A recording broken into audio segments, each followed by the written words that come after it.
The night my family pretended not to know me, the most dangerous man in Chicago remembered my name. I was standing behind the champagne station at the Ashford Grand with a silver tray in my hands and a smile on my face that felt like it had been stapled there. The ballroom glowed white and gold, all crystal chandeliers, silk table runners, and roses arranged so perfectly they looked afraid to move. Outside, Lake Michigan wind pressed cold rain against the tall windows, but inside, everything smelled like expensive perfume, buttered appetizers, and money pretending to be love. On the flower-covered welcome board near the entrance, two names were written in gold script: Carter Wells and Madison Miller, my ex-fiancée and my half-sister. I had seen the board when I arrived through the service entrance 2 hours earlier, and for one stupid second, I thought my body might forget how to breathe. Carter had once promised me a wedding. Madison had helped him choose a new bride. And my family, in their particular talent for cruelty wrapped in manners, had not invited me as a guest. They had hired the event company I worked for and then acted surprised when I showed up in a black server uniform. I was 27 years old, 5'6", soft around the waist, full in the hips, and tired in places sleep could not reach. Women like Madison were called delicate. Women like me were called brave for wearing anything fitted. I had learned to stand at the edge of rooms, to angle my body away from cameras, to laugh before anyone else could make a joke about dessert or dress sizes. It was amazing how many ways people could reject you without ever saying the word reject. My stepmother, Patricia, passed me near the dessert table and looked straight through me. My father saw me once from across the room, his eyes flickering with something that might have been guilt, before he turned back to a man in a navy suit and laughed too loudly. Madison floated through the crowd in a white engagement dress, slim and shining, her hand resting on Carter's arm as if she had not grown up borrowing my sweaters, my secrets, and finally the man who used to call me his future. Carter saw me before dinner service began. Of course he did. Men like Carter always notice the people they want to remind of their place. He was handsome in a clean, polished way, with blonde hair, a perfect smile, and the kind of confidence that came from never being told no by anyone who mattered. His eyes moved over my uniform, my tray, my body, and then his mouth curved. Not with surprise, with satisfaction. I lowered my gaze because old habits are quiet prisons. The first hour passed in pieces. Pour champagne. Smile. Step aside. Refill water. Pretend the whispers were not about me. Pretend my name had not been in that family long before Madison's had been printed on custom napkins. Pretend my chest did not ache every time someone congratulated Carter for choosing so well. I was near the head table when Madison lifted one graceful hand and called, "Hannah, could we get more champagne here?" The way she said my name made several heads turn. Too sweet. Too bright. A sugar cube hiding a pin. I walked over with the tray balanced carefully, my fingers tight around the stem of a glass. Carter leaned back in his chair and looked up at me like I was a memory he had paid to perform. "Everyone, this is Hannah," he said, his voice carrying just enough. She used to know our family very well. A few guests smiled uncertainly. Madison covered her mouth like she was embarrassed for me, but her eyes were alive with pleasure. Carter continued, "I guess some women are meant to wear the ring, and some are meant to serve the champagne." The laughter was not loud. That made it worse. Quiet laughter crawls under the skin because it wants you to wonder if you imagined it. My face went hot. My hand tightened around the tray until the silver edge pressed into my palm. I wanted to say something sharp. I wanted to remind him that he had cried in my car the night his first business failed, that I had helped him write investor emails, that I knew the cheap man beneath the expensive suit. But my father was staring at his plate. Patricia was smoothing her napkin. Madison was smiling. And I was tired of begging people to remember I was human. Carter leaned closer, lowering his voice just enough to make the cruelty feel private. "You should be grateful someone still lets you work here." My throat closed. For a second, the chandeliers blurred. I did not drop the tray. I did not cry. I did what I had always done. I swallowed the moment whole and turned away before it could cut anyone else. That was when the ballroom changed. Not with music. Not with an announcement. With silence. It moved from the entrance like a shadow crossing water. Conversations thinned. Shoulders straightened. Men who had been laughing suddenly adjusted their jackets. I looked toward the doors and saw him. Dominic Hayes had arrived late, and somehow late became the only time that mattered. He wore a black suit under a dark overcoat, rain still beating on the shoulders, his brown hair swept back from a face carved into calm lines. He was 35, maybe, tall, white, and still in a way that made every moving thing seem nervous. Two men followed several steps behind him, but nobody looked at them for long. Everyone looked at Dominic. In Chicago, people said his name carefully. Hotel owners, restaurant groups, developers, politicians, men like Carter who smiled too much around money and went pale around real power. I had heard whispers during events. Dominic Hayes owned buildings without signs, solved problems without raising his voice, and could make a room behave by entering it. I expected him to look at Madison. Everyone did. She straightened, her smile becoming brighter, more expensive. Carter stood halfway, already preparing the handshake of a man desperate to seem equal. But Dominic did not look at either of them. His eyes passed over the flowers, the gold board, the head table, the guests, and stopped on me. I froze with the champagne tray still in my hands. His gaze was not rude. It was not hungry. It was worse. It was precise, like he recognized something I did not remember giving him. For one breath, I forgot the room, forgot Carter, forgot the old ache of being measured and dismissed. Dominic Hayes looked at me as if my name had never been a joke in his mouth. Then he started walking toward the head table, and every person between us moved aside. Carter smiled, reaching out a hand. "Mr. Hayes, we are honored you could make it." Dominic ignored the hand. His eyes stayed on me. "Hannah Miller," he said. My tray almost slipped. My father's head snapped up. Madison's smile faltered.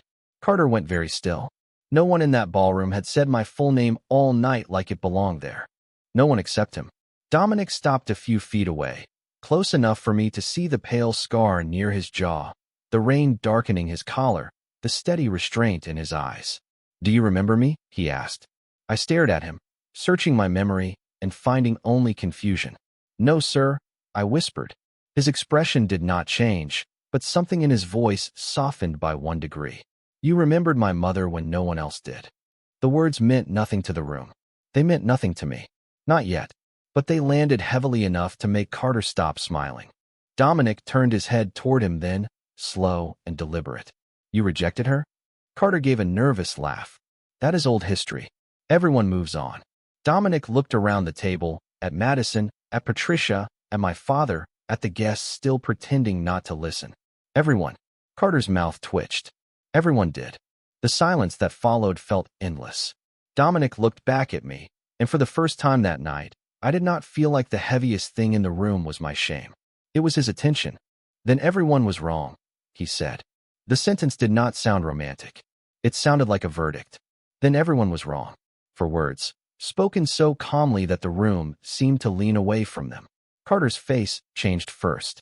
His smile stayed in place, but it lost its shine, like a light flickering behind expensive glass. Madison's fingers tightened around the stem of her champagne flute. My father looked at me with the startled expression of a man who had forgotten something valuable in a room he had already left. I stood there with the tray in my hands, feeling the weight of 30 crystal glasses, 300 eyes, and one impossible man who had just said what nobody in my family ever had. That I was not the mistake. They were. "Mr. Hayes," Carter said, forcing a laugh that landed badly. "I think there has been some confusion. Hannah and I ended things a long time ago. No hard feelings.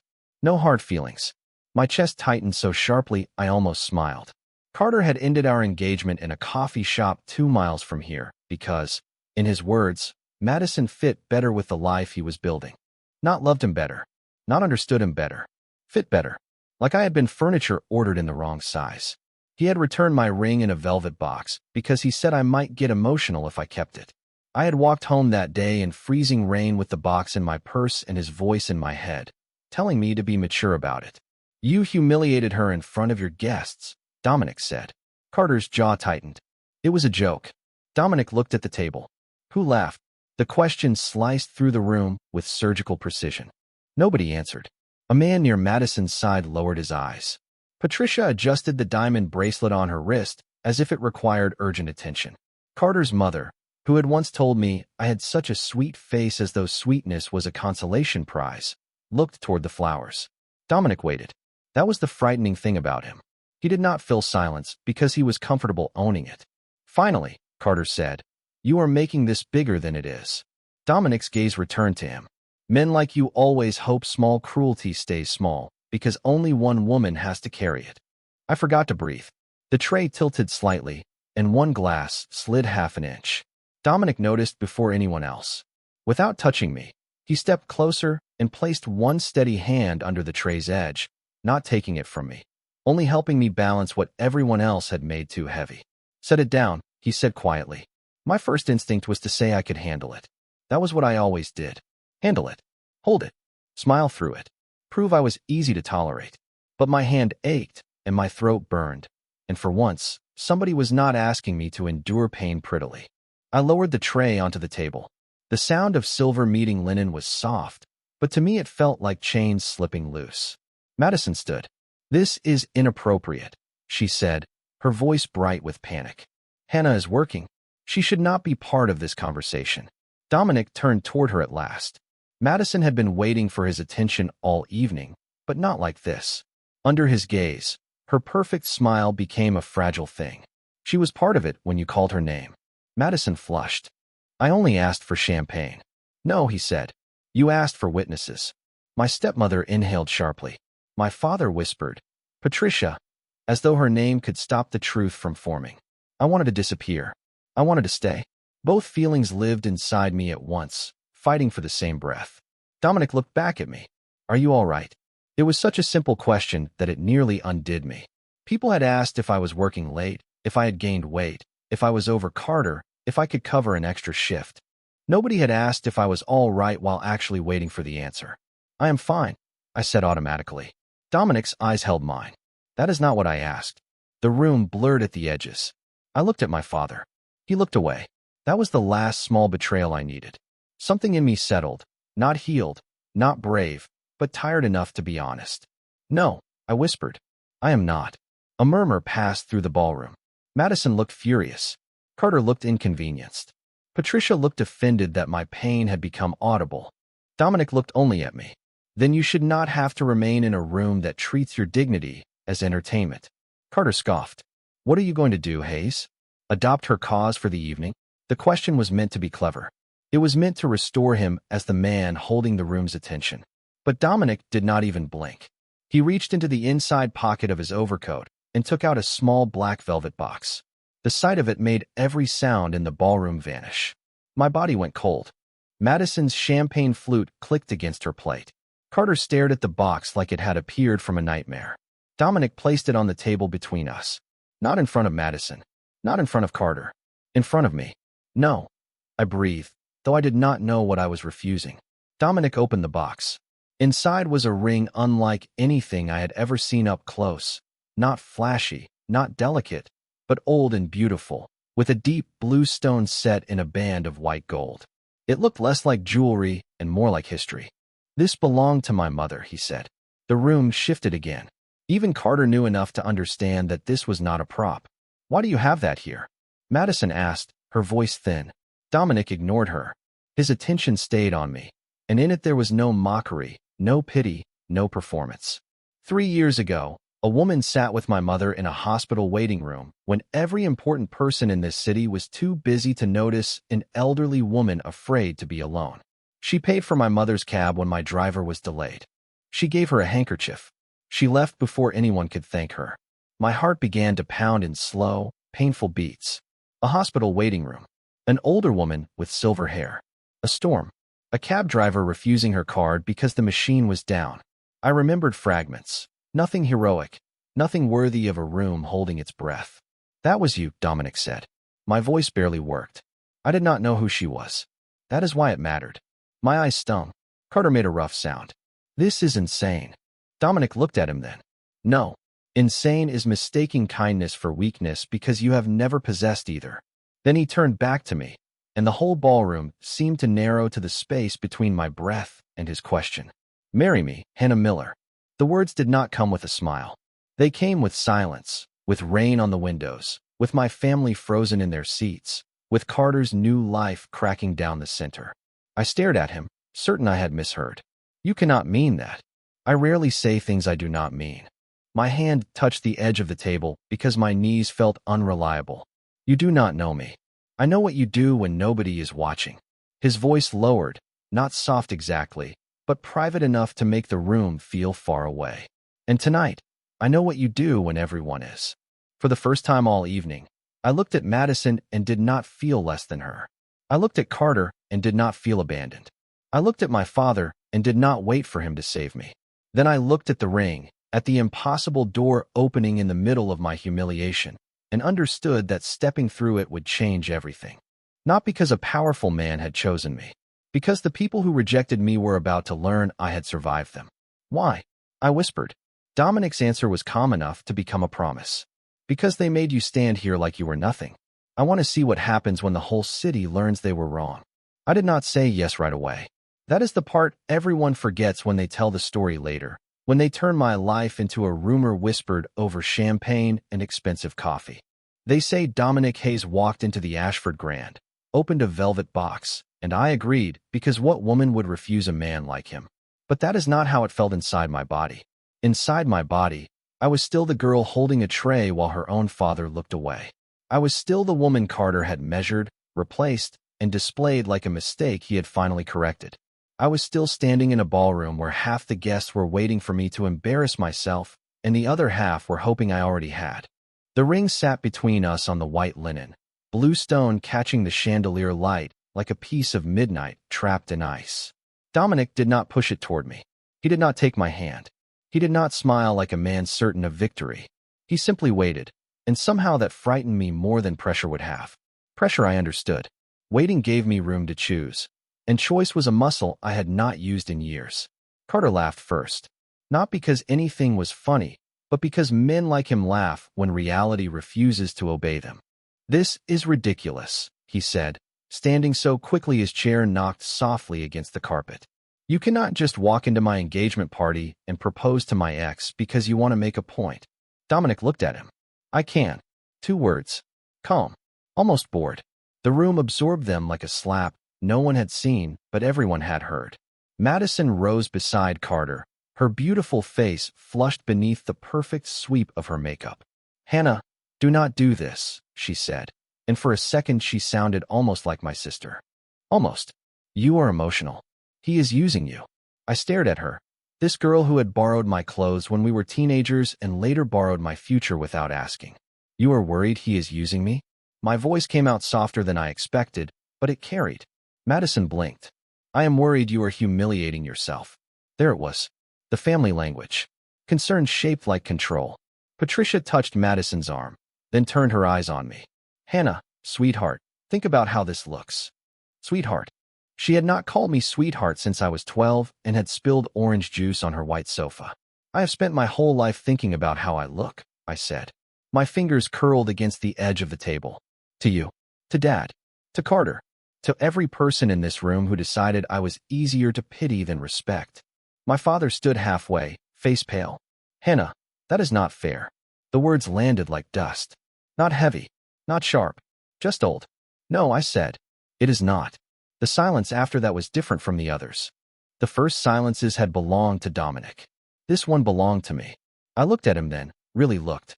Dominic Hayes, the man people whispered about in service corridors and boardrooms, stood with reins still darkening his coat and his mother's ring open on the table.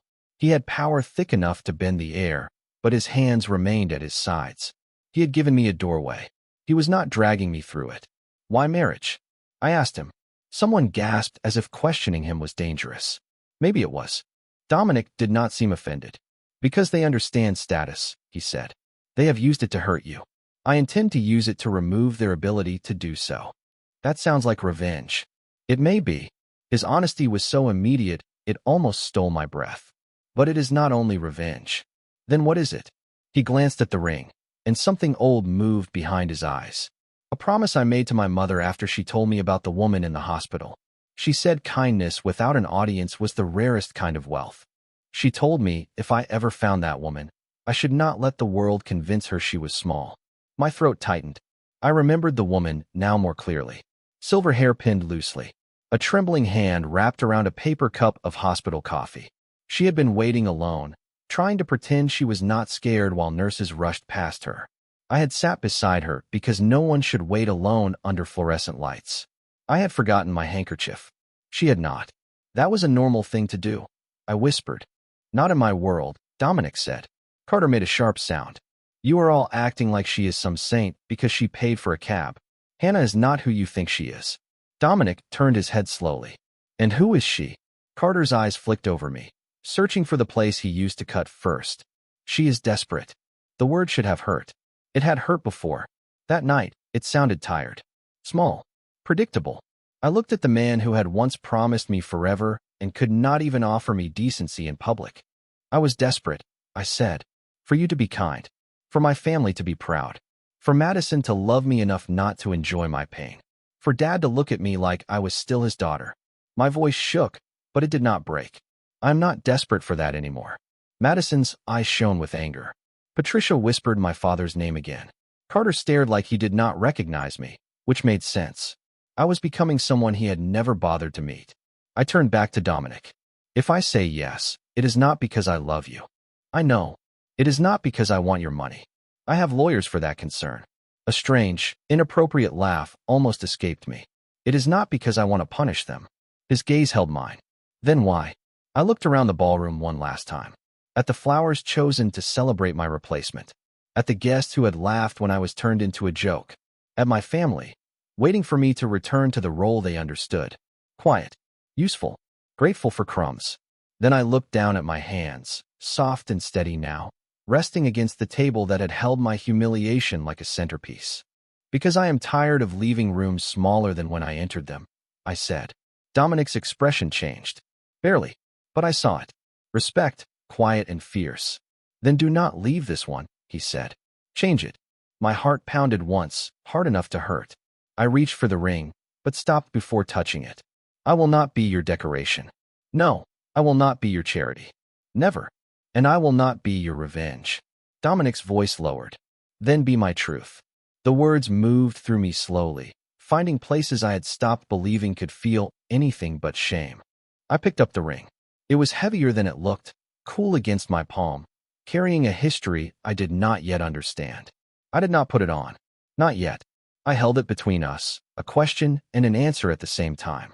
Yes, I said. The room went completely still. Carter whispered my name like a warning. Madison sat down as if her legs had failed her. My father covered his mouth with one hand. Dominic did not look victorious. He looked solemn, almost reverent, as though he understood I had not accepted rescue. I had accepted consequence. He offered his arm, not his hand, and I took it because I wanted to walk out on my own feet with every eye watching. As we moved through the ballroom, people stepped aside. Not for me at first. For him. But by the time we reached the doors, I realized something had shifted. Their eyes were still on Dominic Hayes, yes. But they were also on me. Not the server. Not the rejected daughter. Not Carter's old mistake. Me. Outside the ballroom, the hallway was quiet, washed in gold light and the distant sound of rain. I stopped breathing like I had been running. Dominic looked down at me. You can still change your mind. The sentence stunned me. I turned toward the closed ballroom doors, behind which my family and my past were probably tearing themselves apart with whispers. Then I looked at the ring in my hand. I know, I said. And for the first time that night, that was why I did not. Dominic Hayes did not take me to a chapel that night. He did not sweep me into a car and turn my shock into a wedding before I could think. That was what people later imagined because stories like ours are easier to digest when the woman has no time to choose. The truth was quieter, colder, and far more terrifying. He led me through a private hallway behind the ballroom, past framed photographs of charity galas and polished doors that hid rooms where wealthy people made promises they never intended to keep. My work shoes made soft sounds against the marble. His footsteps were slower, matching mine, as if he understood that every step away from the ballroom was not escape, but consequence. At the end of the hall, a black SUV waited beneath the hotel awning, rain sliding over its windows like dark glass. One of Dominic's men opened the door. I stopped. My hand still held his mother's ring, not on my finger, not yet, but pressed tight in my palm until the band left a mark. Dominic noticed. Of course he did. You do not have to get in, he said. I looked back toward the ballroom doors. They were closed now, but I could almost hear the damage behind them. Madison's panic. Patricia's outrage. Carter's voice turning sharp because charm had failed him. My father saying my name too late. Where would I go? I asked. Dominic's expression did not soften, but his voice did. Wherever you want. That answer frightened me more than the car. Men had offered me rides before, offered dinner, offered apologies, offered promises wrapped around expectations. Nobody had offered me the right to refuse and meant it. I need to change, I said. I am still in uniform.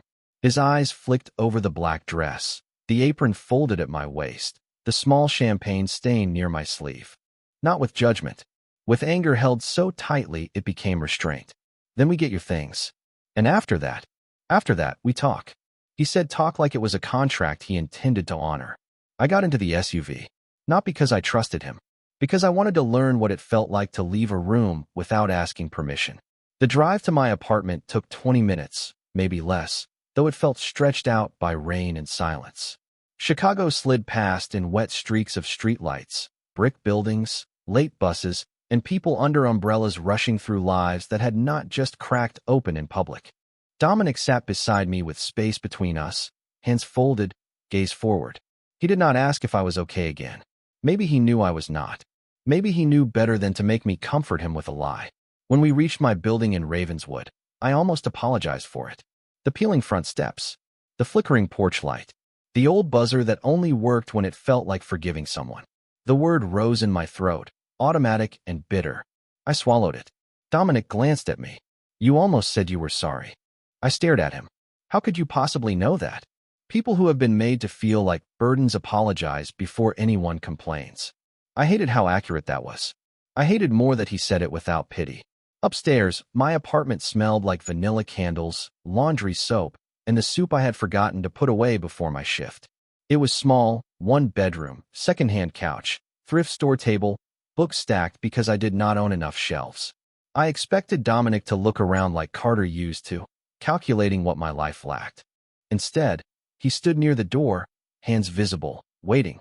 You can sit, I said. I will not be long. I will stand. That seems dramatic. One corner of his mouth moved. I have been accused of worse. I changed in my bedroom with the door locked, even though he had given me no reason to fear him. Trust did not arrive just because a powerful man knew how to behave for one night. I put on jeans, a cream sweater, and the only coat I owned that did not make me look like I was trying to disappear. When I came back out, Dominic was looking at a framed photograph on my bookshelf. It was of me at 21, standing beside my father at a summer picnic, before Madison came home from college thinner, brighter, and better at needing him. You love them, he said. Not a question. My fingers tightened around my purse. That is the embarrassing part. No, he said. That is the human part. I sat on the couch because my legs were tired of pretending they were strong. He remained standing until I gestured to the chair across from me. Only then did he sit, careful, formal, like a guest in a place that mattered. If this is going to happen, I said, my voice steadier than I felt, I need to understand what this is. Dominic nodded once. A legal marriage, if you still agree. Public enough that your family and Carter cannot turn it into a rumor. Private enough that your life remains yours. That sounds impossible. Most useful things are difficult. I looked down at the ring on my palm. Do you expect me to live with you? Not unless you choose to. Do you expect me to act like I love you? No. Do you expect anything from me? He was quiet for a moment. Rain ticked against the window. A radiator clanged somewhere in the wall, loud enough to make me flinch. Dominic noticed that too, but did not comment. Honesty, he said finally. And the right to offer protection when necessary, not control. If you refuse, I listen. The words should have reassured me. Instead, they opened another door I was not ready for. People like you do not listen, I said. People like me learn late or not at all. His gaze held mine. I am trying for late. I should have laughed. I almost did. Then my phone began to buzz. Carter. His name lit up the screen, followed by another call, then another. Dominic looked at the phone, then at me. Do you want to answer? No, then do not. So simple. So impossible. I turned the phone face down. It buzzed against the table like an insect trapped under glass. The next message appeared anyway, right across the screen. You are making a fool of yourself. Then another. He is using you. Then another. You will come back when this fantasy is over. I waited for the old ache, the need to explain, the fear of being misunderstood by a man who had never tried to understand me. It came, but weaker than before. Dominic stood. "May I?" he asked, gesturing to the phone. "No," I said quickly. His hand stopped at once. Not offended, not impatient, just stopped. "All right." That did more to convince me than any speech could have. I picked up the phone myself, turned it off, and set it in a drawer. My hand shook after, but the room felt cleaner. Dominic watched as if he had witnessed something important. "Tomorrow morning," he said, "my attorney can meet us. She will explain everything before any papers are signed. You will have your own attorney as well. Paid for by me, chosen by you." "That sounds expensive." "So was the champagne they made you serve." I looked at him, startled, and a laugh slipped out before I could stop it. Small, broken, real. Dominic's face changed slightly, like he had not expected the sound and did not want to frighten it away. The next morning, I met with a lawyer named Grace Whitman in a quiet office overlooking the river. She wore red glasses, spoke plainly, and made Dominic wait in a separate room while she told me every risk, every protection, every clause that kept the marriage from becoming a cage. By noon, I understood enough to be scared for the right reasons. By 3, I signed because the choice still felt like mine. The courthouse ceremony happened 2 days later, under fluorescent lights, with rain drying on our coats and no flowers except the tiny bouquet Grace bought from a street vendor because she said every bride deserved at least one soft thing. Dominic slid his mother's ring onto my finger without touching more of my hand than necessary. "Hannah Hayes," the clerk said, and the name moved through me like thunder heard from far away. I did not feel like a princess. I did not feel rescued. I felt like a woman standing at the edge of a life she had never been allowed to imagine. When we stepped outside, cameras were already waiting across the street. Someone had leaked it. Maybe Carter. Maybe Madison. Maybe the city simply smelled scandal the way wolves smell winter. Flashbulbs sparked in the gray afternoon. Questions flew at us. Dominic did not pull me behind him. He looked at me first. "Do you want to leave?" My heartbeat slammed once, hard and frightened. Then I looked at the cameras, at the city, at the ring on my finger, at the man waiting for my answer. "No," I said. "I want to walk." So we did, side by side, not touching, not smiling, not pretending this was love. But when the first reporter shouted, "Why me? Why Hannah Miller? Why the woman everyone said had been rejected?" Dominic stopped just long enough for the whole sidewalk to hear him. "Because everyone was wrong," he said. And for the first time in my life, I did not look down when people looked at me. The first photograph of us appeared online before we reached Dominic's car. I saw it from the back seat, my phone lighting up in my lap after I turned it on again because Grace said avoiding the world would not make it kinder. There I was on the courthouse steps in a cream coat that had cost $40 at a winter sale, my hair loosened by lake wind, my face caught somewhere between fear and defiance. Beside me stood Dominic Hayes in a dark suit, calm as stone, his mother's ring visible on my hand because I had forgotten to hide it. The headline called me a mystery bride. The comments called me worse. Some people asked what a man like him saw in a woman like me. Others said I must have trapped him, tricked him, saved him from something, or known something terrible enough to force his hand.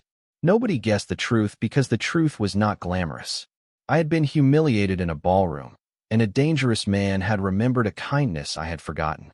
Dominic did not ask to see the phone. He did not tell me to ignore it. He sat beside me with enough space between us for my fear to breathe and said, "Do you want them removed?" I looked at the screen again. One comment was from an account with Madison's favorite phrase in the username. "Some girls know how to stay in their lane." My stomach folded in on itself. "No," I said, though my voice was thin. "Not yet." Dominic nodded. "Then not yet." The car moved through downtown Chicago, past glass towers and wet sidewalks, toward the Gold Coast, where the buildings looked too expensive to have bad memories inside them. His home was not a mansion in the fairy tale sense. There were no gates shaped like initials, no fountains pretending to be old Europe. It was a limestone townhouse on a quiet street, 4 stories tall, severe and beautiful, with black iron railings and warm light behind tall windows. It looked like money that did not need to introduce itself. A woman named Elise opened the door before we reached it. She was in her 50s, with silver-streaked black hair, a navy dress, and eyes that assessed everything without being unkind. "Mrs. Hayes," she said. I flinched before I could stop myself. The name still felt borrowed. Dominic noticed, but said nothing. Hannah is fine, I told her. Elise smiled just enough. Hannah then. Welcome home. Home. The word entered the marble foyer and did not know where to stand. My apartment had creaky floors, thrift store mugs, and a radiator with a temper. This place had dark wood, quiet art, fresh flowers, and a staircase that curved upward like it had never carried a laundry basket. I felt large in it, not because of my body, but because everything around me was so controlled, so elegant, so prepared for a woman more graceful than I had ever been allowed to feel. Dominic handed his coat to Elise. The blue room is ready? Yes, sir. I turned to him. The blue room.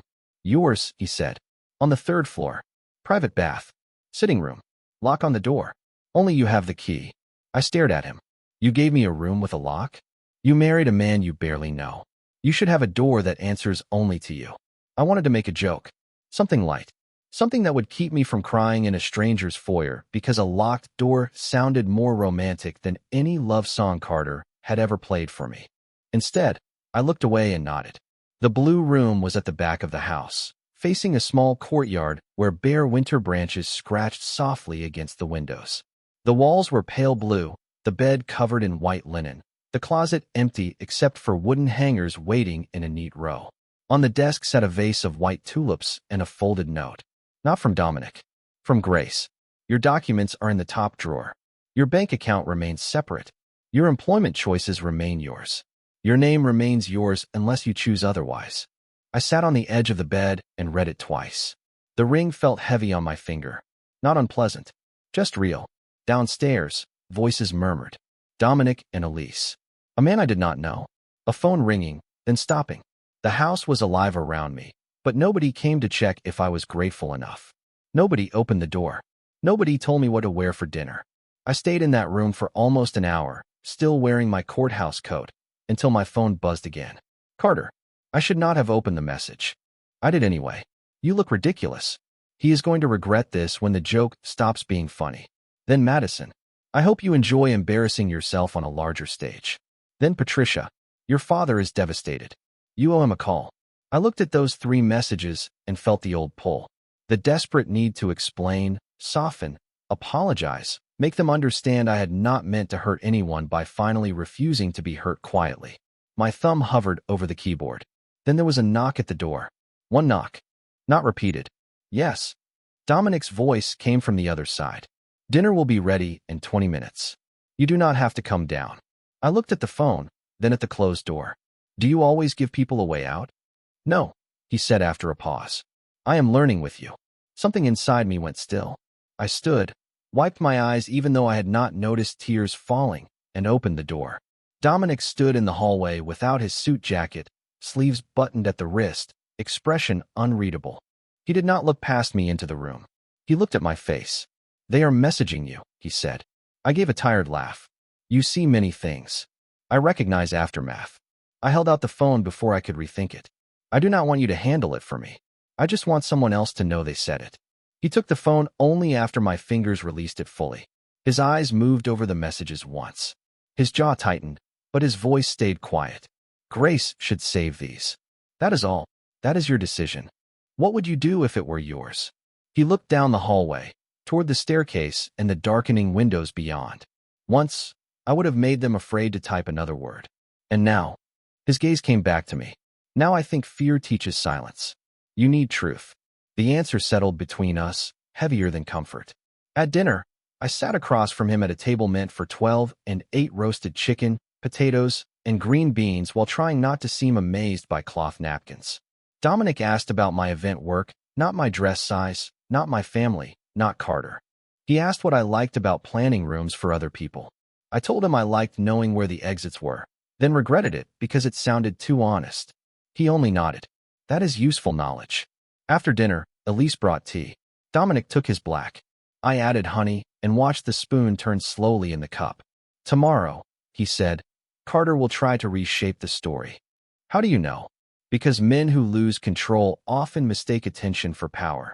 My phone sat between us on the table, quiet for the first time all evening. I looked at the ring again. And what do we do?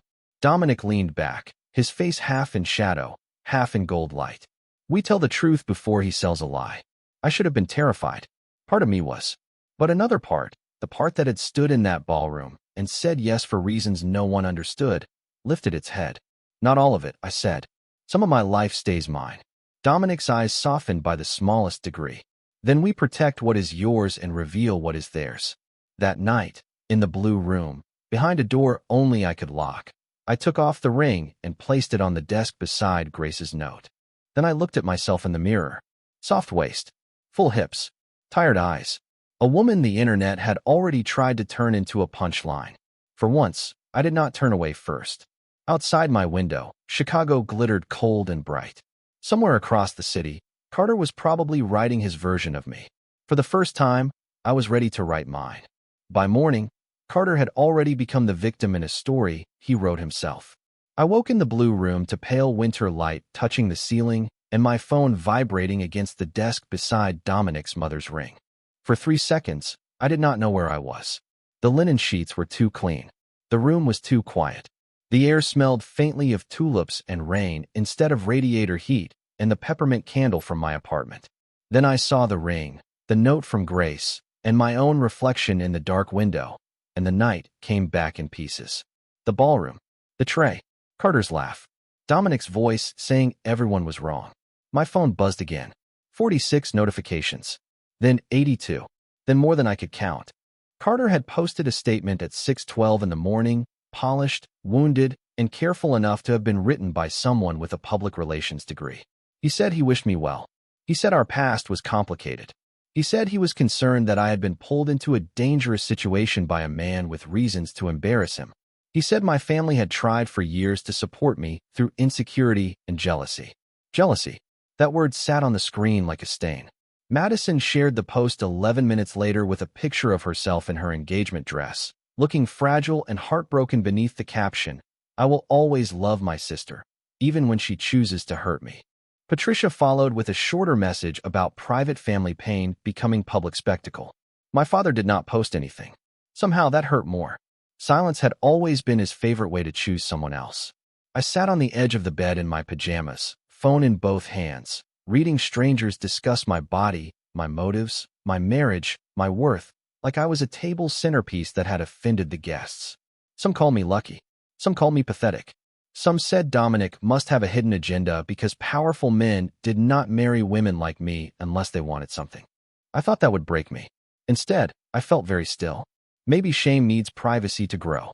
In public, under enough light, it starts looking like someone else's mess. A soft knock came at the door. "Hannah." Dominic's voice. I set the phone face down. "Come in." He opened the door only halfway and stayed outside the threshold.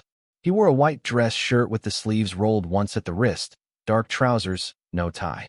Without the full armor of his suit, he looked almost tired. Almost human. "Grace is downstairs," he said. "So is Elise. Breakfast is ready if you want it. Silence is also available." The corner of my mouth moved despite everything. That sounds like a hotel menu for emotional collapse. I will suggest it to management. The almost joke loosened something in my chest. I picked up the phone and held it out. He went first. Dominic did not take it. "Do you want me to read it?" I nodded. Only then did he step inside and accept the phone. His eyes moved across the screen. Nothing in his face changed, but the room felt colder by the time he finished. "He is trying to make you seem unstable before you speak. Madison is helping."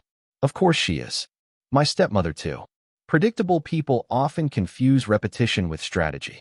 I looked at him. "You sound calm." "I am not." The honesty landed softly. "What would you have done before?" "Before you?" he asked. I nodded. He looked down at the phone, then back at me. I would have removed every person helping him from every room where they felt powerful. There was no detail in his voice, no threat, no scene, but I understood enough.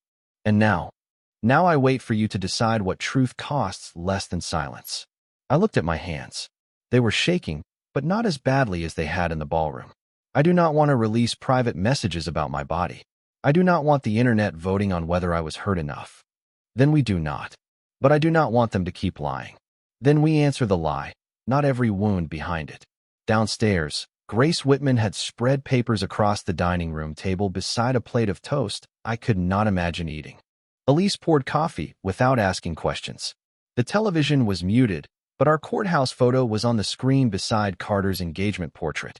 I sat across from Grace while Dominic stood near the window, far enough away to remind everyone that I had my own lawyer and my own voice. Grace pushed a folder toward me. Carter's statement opens a door. We do not have to walk through all of it. We can release a simple timeline. You were assigned to the event through your employer. You were mocked publicly. Multiple staff witnessed it. Mr. Hayes already had a documented prior connection to you through his mother. The marriage was legal, voluntary, and reviewed by independent counsel. I stared at the timeline. It looked so clean on paper. Pain turned into bullet points without bullets. What about Madison? Grace asked gently. She is implying you targeted her engagement out of jealousy. Do you want to address that? My first instinct was no. My second was also no, but smaller. I thought of Madison calling my name across the ballroom, like summoning a servant. I thought of Patricia saying sweetheart like a leash. I thought of my father looking away. Yes, I said, but not by attacking her.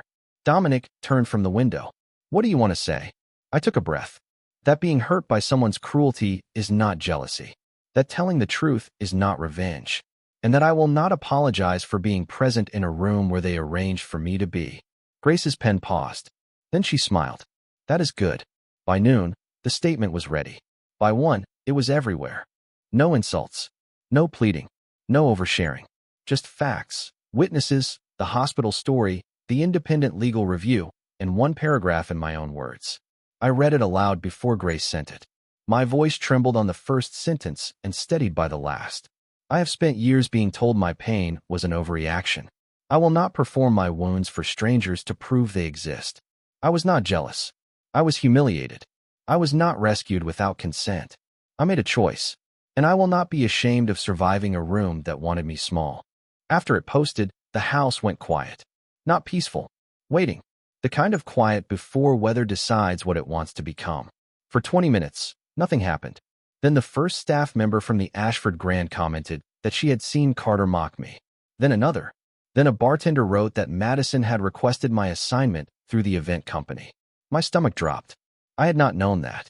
Grace saw my face and immediately saved the post. Dominic said nothing, but his hand closed slowly around the back of the chair in front of him. Not in anger he would act on. In anger he was choosing to contain. Carter called twice. Madison called once. Patricia sent a message that said, "Look what you have done to this family." I read it and felt something strange. Not guilt. Grief. They had mistaken my silence for loyalty for so long that my voice sounded like betrayal. I set the phone down and looked at Dominic. I want to go outside. He nodded. Alone. I considered it. No, but not with cameras. He made one call. 10 minutes later, we left through the back garden into a narrow lane washed clean by morning rain. The air smelled like wet stone and winter leaves. We walked without touching, past brick walls and sleeping hydrangeas, while the city argued about me somewhere beyond the rooftops. Does it ever stop feeling terrifying? I asked. Being seen? Dominic looked ahead. No, you just learn which eyes deserve your fear. I thought about that as we reached the end of the lane, where sunlight broke weakly through the clouds. For the first time since Carter's statement, I let myself breathe fully. He had tried to make me look desperate, jealous, ridiculous, small. But every lie required me to keep playing the old part. I was done taking direction from people who only knew how to write me as less. The comment from the bartender changed everything because it made the cruelty look planned instead of accidental. Until that moment, I had been telling myself what humiliated women always tell themselves when they want the pain to stay manageable. Maybe Madison had only called my name because I was there. Maybe Patricia had not known the event company assigned me. Maybe my father had looked away because shock made him useless. But the post sat on Grace's tablet in plain black letters. Madison Miller specifically requested Hannah for the Champagne Station. Said it would be meaningful to have family involved. I read it once. Then again. Meaningful. My sister had used the word meaningful like a ribbon tied around a knife. The narrow lane behind Dominic's townhouse felt suddenly too bright, too cold, too open. I stopped walking beside the brick wall and pressed my hand against it, needing something solid that had not lied to me. Dominic stopped a few feet away. He did not reach for me. He had learned that much already. Hannah, he said quietly. I laughed once, but it came out broken. She planned it. Yes. They all knew. He did not answer too quickly. That mattered. Maybe not all of them at first. Enough of them by the end. I closed my eyes. My father's face came back to me, pale and ashamed, but silent. Always silent. I used to think silence meant conflict. Now I knew silence meant choice. I want to call him, I said. Dominic's expression did not change, but his attention sharpened. Your father? I nodded. Not because I think he will fix anything. I just want to hear what kind of excuse a man uses when he watches his daughter serve champagne at the engagement party of the man who left her. Do you want privacy? No, the answer surprised me. It also steadied me. I want a witness. Not to the call. To me not disappearing during it. Dominic gave one small nod. We went back inside through the garden entrance, past Elise in the kitchen, who looked at my face and silently set a glass of water on the counter. I took it with both hands.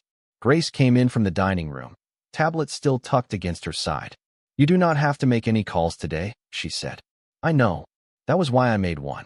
My father answered on the fourth ring. Hannah. He sounded tired. I wondered if guilt had kept him awake or only public embarrassment. Did you know Madison requested me for the event? Silence. It stretched so long I heard a clock ticking somewhere in Dominic's house. Hannah, things are complicated. Complicated. The favorite word of people who want harm to sound like weather. Did you know? Your stepmother said it might help everyone move forward if you could see that Carter and Madison were serious. She thought closure might be healthy. My mouth went dry. Healthy. My humiliation had been rebranded as emotional wellness. And you agreed? He sighed. I knew that sigh. It was the sound he made when he wanted me to feel unreasonable for needing a straight answer. I did not think it would become what it became. Because you thought I would be quiet. He did not deny it. That was the answer. I looked through the kitchen window at the gray courtyard, at the bare branches trembling in the wind. Dad, when Mom died, you told me I had to be patient with Patricia because grief made everyone different. I was patient when she moved my room to the basement so Madison could have more light. I was patient when Madison ruined my college graduation dinner by crying about her breakup and everyone forgot my name was on the cake. I was patient when Carter left me, and you said people cannot help who they love. My voice shook, but I did not stop. I was patient until patience became another word for being erased. On the other end, his breath caught. Hannah, I never wanted you to feel erased. Wanting is easy, I said. Choosing is harder. There it was. The sentence that had taken 27 years to grow teeth. I heard Patricia in the background, asking who was on the phone. My father lowered his voice. Your sister is devastated. The old me would have softened. The old me would have made room for Madison's devastation because mine had never been convenient. Good, I said, and the word surprised even me. Not because I wanted her destroyed. Because I wanted her to finally feel the weight she kept handing to me. Maybe devastation will teach her what my silence never did. I ended the call before he could make me smaller with one more careful sentence. My hand trembled around the phone. Grace gently took it and saved the call log, though there was no recording, no dramatic evidence, just me standing in a kitchen with my heart pounding and my past on the other end of a disconnected line. Dominic was near the doorway, still as winter. His eyes held something dangerous, but not directed at me. Do not, I said. He looked at me. I have not moved. You were thinking about it. A faint shadow touched his mouth. You are learning me. You are not hard to read when someone hurts people you care about. The words were out before I could pull them back. People you care about. The kitchen went quiet around them. Elise found sudden interest in the kettle. Grace looked down at her tablet. Dominic's gaze stayed on mine, steady and unreadable except for the part that was not. No, he said softly. Apparently, I am not. I looked away first, not because I was ashamed, but because tenderness felt more dangerous than scandal. That afternoon, Dominic showed me the handkerchief. I did not ask. He brought it to the blue room in a small cedar box, wrapped in tissue that had yellowed slightly at the edges. My mother kept it, he said. After she died, I found it with a note. I sat at the desk, the same desk where I had placed his ring the night before. The handkerchief was simple white cotton with a tiny embroidered H in one corner, a gift from my grandmother when I was 16. I had forgotten losing it. His mother had not. Dominic unfolded the note and handed it to me. The handwriting was delicate but firm. Find the girl who was kind when no one was watching. She will remind you who you were before power taught you fear. I read it until the words blurred. She did not know me. She knew enough. And you carried this for 3 years? Yes. Why did you not look for me sooner? Dominic stood by the window, the afternoon light cutting his face into shadow and gold. I did, quietly. Then I stopped, because my world ruins gentle things when I bring them too close. My throat tightened. Then why now? He looked at me, and for the first time since I had met him, I saw uncertainty. Not weakness, something braver. Because they were already trying to ruin you. I knew how to stand between you and their noise. I did not yet know how to stand beside you without becoming more of it. I touched the handkerchief, the tiny H, the proof that one small kindness had crossed years to find me on the worst night of my life. Dominic, I said, I cannot be the reason you punish them. His jaw tightened. They deserve consequences. Yes, but if you burn them for me, they will remember your power. I want them to remember my voice. The sentence left me quietly, but it filled the room. Dominic stared at me for a long moment. I could almost see the war inside him, the old instinct to solve pain with control fighting the newer, harder discipline of respect. Finally, he closed the cedar box and set it on the desk between us. Then tell me how to help. Not what do you want me to do. Not who should I call. Not let me handle it. Tell me how to help. I looked at the ring on my finger, at the handkerchief from a hospital waiting room, at the man who had married me before the world and was still asking permission to matter. There is a charity gala at the Ashford Grand next week, I said. Carter and Madison are still listed as honorary hosts. Dominic's eyes sharpened. Yes. They think I will hide. Will you? I stood, and for once my body did not feel like something I had to excuse before it entered a room. It felt like mine. Soft waist, full hips, steady feet. A woman who had carried too much and was finally putting some of it down.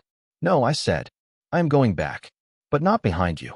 Dominic nodded slowly, and something like pride moved through his silence. Outside, the city kept arguing. Online, strangers kept deciding who I was. In that room, with rain beginning again against the glass, I decided first. The week before the gala taught me that courage is not a feeling. It is a schedule you keep while afraid. Every morning, I woke in the blue room and read something cruel about myself before breakfast. Every afternoon, Grace sent updates about the charity board, the guest list, the sponsors suddenly nervous about Carter and Madison remaining honorary hosts. Every evening, Dominic asked one question and only one. What do you want to do? At first, I hated the question. I wanted him to decide because decisions had consequences, and I was tired of consequences landing on my chest while other people called them drama. But he kept asking, not because he was helpless, but because he was teaching me the shape of my own authority. By Tuesday, I chose the dress. Not black, not navy, not something designed to apologize before I entered the room. Elise brought in 3 garment bags from a boutique that Grace recommended, and I almost sent them back because rich women knew how to wear silk and I knew how to find clearance tags. Then I opened the 3rd bag. Deep emerald green, long sleeves, clean neckline, soft through the waist, elegant over my hips, made for a body instead of against one. I touched the fabric and heard Carter's voice in my memory, telling me certain colors drew attention to the wrong places. For once, I did not put the dress away. That one, I said. Elise's smile was small and approving. Good. On the night of the gala, the Ashford Grand looked exactly as it had the night my old life cracked open, which felt almost insulting.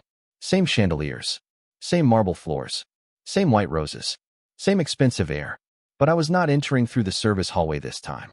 I stood at the front entrance under the awning while photographers gathered behind velvet ropes, their cameras flashing against the dark like summer lightning. Dominic stood beside me in a black suit, his expression calm, his hand near mine, but not touching. He had asked in the car if I wanted to arrive separately. I had said no, not because I wanted to hide behind him, because I wanted them to see that standing beside someone powerful did not mean I had disappeared. Ready? He asked. I looked through the glass doors and saw Madison first. She wore pale silver, her hair swept up, her smile fixed too tightly as she greeted donors near the entrance. Carter stood 10 feet away, polished and pale, speaking to a man from the charity board with the desperate warmth of someone trying to keep a door from closing. Patricia was near the flowers. My father stood beside her, looking older than he had the week before. For a moment, the old ache opened its mouth inside me. Then I remembered the bartender's post, the phone call, the handkerchief, the note from Dominic's mother. Find the girl who was kind when no one was watching. I stepped forward. The lobby quieted in waves. I knew the pattern now. First the cameras, then the whispers, then the body becoming public property in everyone's eyes. In the past, I would have tried to make myself invisible. That night, in the green dress, with my soft waist and steady shoulders and the ring resting cool against my finger, I let them look. Madison's face changed when she saw me. Not shock exactly. Something sharper. She had expected embarrassment.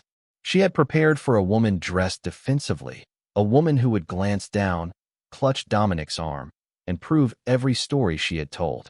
Instead, I walked toward her with my hands relaxed at my sides. "Madison," I said. Her smile trembled. "Hannah, you came. You made sure I came last time. I decided to choose it this time." The color rose in her cheeks. Carter moved toward us, but Dominic stepped half a pace to the side, not blocking him, only making himself impossible to ignore. "Hannah," Carter said, soft enough for sympathy, loud enough for witnesses. "I hope we can all behave with grace tonight." I looked at him for a long second. Once, that voice could pull shame from me like thread. Now it sounded rehearsed. "Grace is my lawyer," I said. "You should choose another word." Someone nearby coughed to hide a laugh. Carter's jaw tightened. Madison reached for his sleeve, but he shook her off gently enough to look civilized. "You are enjoying this," he said under his breath. "No," I said. "I am surviving it differently." Before he could answer, the charity chair, a woman named Elaine Porter, approached with a nervous smile and a clipboard held like a shield. "Mrs. Hayes, Mr. Hayes, thank you for coming. We are about to begin the remarks." Mrs. Hayes still sounded strange, but it no longer sounded borrowed. Elaine glanced behind me at Dominic, clearly expecting him to take control of the room. He did not. He looked at me. "Hannah has something to say," he said. Elaine blinked. Carter went still. Madison's eyes widened. I had not told them. Only Grace. Only Dominic. Only myself in the mirror that morning, practicing until my voice stopped shaking. The ballroom doors opened, and the sound rolled out. Music, conversation, glass, all the beautiful noise people use to cover ugly truths. I walked to the small stage alone, not because Dominic refused to stand with me, because I had asked him not to. Halfway there, I felt the room notice my body before it noticed my face. I felt the old judgment rise like heat. Too big, too bold, too visible. Then I placed both hands on the podium, looked out at the crowd, and let the silence finish arriving. "Good evening," I said. My voice came through the speakers clear enough to startle me. "My name is Hannah Miller Hayes. Some of you met me last week when I was holding a champagne tray. Some of you laughed. Some of you looked away. Some of you decided that was safer." A ripple moved through the guests. I saw my father close his eyes. "I came back tonight because I am tired of rooms where cruelty wears good manners and calls itself tradition. I am tired of women being told that rejection proves they are unworthy, that family loyalty means silence, that the shape of a body determines the size of a life." My hands trembled once. I let them. I was not rejected because I was less valuable. I was rejected because I made shallow people uncomfortable. I was kind when there was no audience. I worked when nobody praised me. I loved people who did not protect me. And I survived a room that wanted me to mistake humiliation for my place. Madison was crying now, or pretending to. Carter stared at the floor. Dominic stood near the back, still and silent, giving me the whole room without taking an inch of it. Tonight, the Hayes Foundation is creating a fund for women who have been isolated, body-shamed, emotionally manipulated, or pushed out of their own families and workplaces by people who expected them to stay quiet. The first donation is not in my husband's name. I paused, feeling every breath in the room gather around me. It is in mine. For the first time that night, the silence did not hurt. It opened. I looked at Madison, then Carter, then my father. "You all taught me what rejection feels like," I said. "Now I am going to teach myself what freedom looks like." The applause began small, somewhere near the back where Elise stood with Grace. Then it grew, not thunderous, not clean enough to erase the pain, but real. I stepped down from the stage with my heart pounding and my eyes dry. Dominic waited at the bottom of the steps. He did not touch me until I reached for him first. His hand closed around mine gently, like a vow learning not to become a cage. And when the cameras flashed, I did not hide the ring, the dress, or the woman wearing both. Applause is not healing. I learned that before the sound finished filling the ballroom. It rose around me in waves, warm and stunned and a little guilty, but it did not erase the years I had spent standing at the edges of rooms. It did not give me back the girl who used to believe her father would always turn toward her first. It did not make Madison my sister again, or Carter the man I once thought he could become. But it did something else. It proved I could survive being seen. Dominic held my hand only because I had reached for him, and even then his grip stayed gentle, open enough that I could leave without a struggle, steady enough that I knew I did not have to. Cameras flashed near the ballroom entrance. Donors whispered behind crystal glasses. Elaine Porter dabbed at her eyes while Grace calmly handed out information cards about the new fund, as if she had been waiting all her life to turn gossip into paperwork. Elise stood near the back with her hands folded, smiling at me like a woman who had seen storms and knew which ones washed the air clean. Then Madison stepped into my path. Her makeup was perfect except beneath her eyes, where tears had softened the edges. Carter stood behind her, stiff and pale, but for once he did not speak first. Madison looked at my green dress, my ring, my face, and seemed to search for the old version of me, the one who would apologize for making her uncomfortable. "Hannah," she said, her voice thin, "you made me look terrible." I stared at her for a second, amazed by the size of her blindness. All these years, and she still believed pain mattered most when it happened to her reflection. "No," I said. "I stopped helping you look kind." The words landed quietly.